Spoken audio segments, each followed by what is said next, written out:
I owned a company called Oriole Landscaping for 38 years. I still own it, but I don't even operate it anymore. The truck you see is not what it used to be like. We used to try and save money on all of our equipment. We used to buy used. We ended up with breakdowns. We ended up selling them for a scrap. Complete waste of time. We ended up buying off the lot, trying to modify things, make them work. Just massive mistakes. And the fact of the matter is, if I know what I know now, if I would have known that back then, we would have had trucks like this from day one. So fleet management. It all comes down to smart utilization of your time and your talent. And essentially scenario A is where we do reactive purchasing. So we're buying last minute, we're buying what's on the lot, we're cheap, we're trying to save money on the deal. We live with the consequences of a poor buying decision. And then worst case scenario, we sell the truck at a deflated value, and that actually hurts the bottom line. We just don't see it, unfortunately. The truth of the matter is that you can actually go to scenario B, where you're actually planning your fleet 2 years in advance. You're getting the superstar asset, just like an employee. You're buying at a fair price. You're not getting the best price. We're not worried about that. It's kind of like the Warren Buffett mentality, right? We want to get a good deal, not the best deal necessarily. It's great if you get the best deal, but that's rare and scarce. That should not be your strategy. That should be a tactic when something comes available that makes sense. You want to enjoy the decision. So the decision is, this thing works for me well, causes me no headaches, I'm proud of it, it looks great. I want to sell it at a high price. I want to sell it at the right time, the right number of hours, the right number of years. And last but not least, if I do it well, I can sell it at the right time and buy a new one to defer my taxes, especially in the US, where you can have 100% write-off on your equipment. So when you get to that stage where you're making a lot of money, that's when it really makes a big difference to have this amazing fleet. So I had one of my clients, I'll call him Phil, reach out to me this morning. And his issue is he pretty much has all new stuff. He has no repairs, and he's making so much money he doesn't know what to do with it. It's a good problem.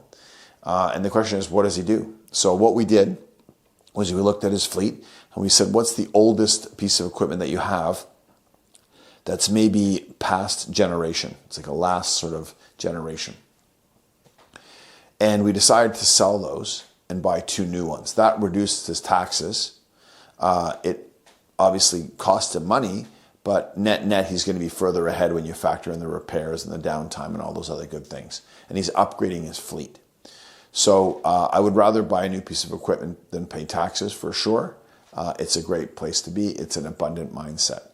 So Phil is incredible at buying and selling equipment and making the most money on his operations as well as selling his equipment, because he does it the right way at the right time. It's absolute magic. The funny thing is, you don't need to be a rocket scientist to figure it out. You just got to start doing it.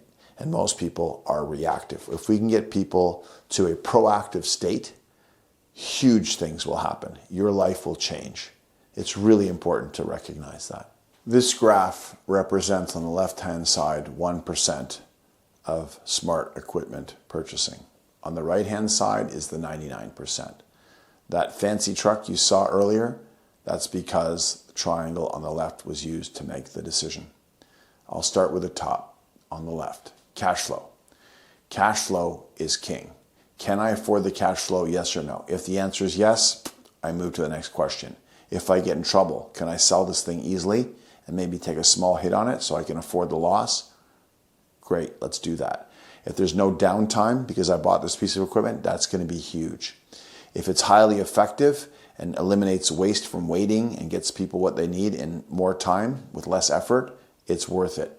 If the utilization is at capacity, it's exponentially better. And the price is important, but it's such a small factor in the overall decision. Most people invert this thinking process. They think about the price. Oh my God, it's $150,000. I can't afford that. Well, again, let's go back to the other side. Can I afford the cash flow? Yes or no? If I can, it's worth a consideration. Then they look at the features. They get all excited about the features, the air conditioning and all the other bells and whistles. At the end of the day, the question is, how many trips is it going to save? How many subcontractors are we going to eliminate by doing it ourselves? How much waiting are we going to eliminate on our own crews? How much backhaul can we do? How much money are we going to save? Those are the decisions. Things like cash flow are also a consideration as part of that decision. But it's the first thing I consider. Can I afford it? The next one is utilization, right? How am I going to use it? So if you buy something and you're not using it at capacity, you should probably rent it or hire out other people to do the work. At around $3 million for the businesses that are out there in design build, you can afford a big truck like that, and it's a game changer. Every company that I've worked with that's done that model has done exceptionally well. The next question for you may be, how do I get drivers? Guess what? You can pay for training for your drivers, and then the excuse to not have an amazing asset like that is a game changer for your business is gone. So we need to be smart about how we buy equipment, and we have to have an abundant mindset for equipment purchasing. For all you landscapers out there, you can learn to plan smart. Most people don't plan at all. It's hilarious. I ask questions like, how many people here actually plan? It's 1%. And even those, they don't even plan well. So it's a taught skill, and it has to be scheduled in your calendar to plan. You have to learn to buy well. That's relationships with dealers, doing research on what's out there that's the absolute best to offer your crews and you the best experience so the machines operate really well. And of course, last but not least, you want to sell really, really well. You want to sell better. So we can help change your outcomes. We can make you money on your equipment and have your equipment help you make money. If you're interested in getting help in becoming a much better business and becoming a strategic thinker, reach out to us, click on the link below, and we can help you get to abundance.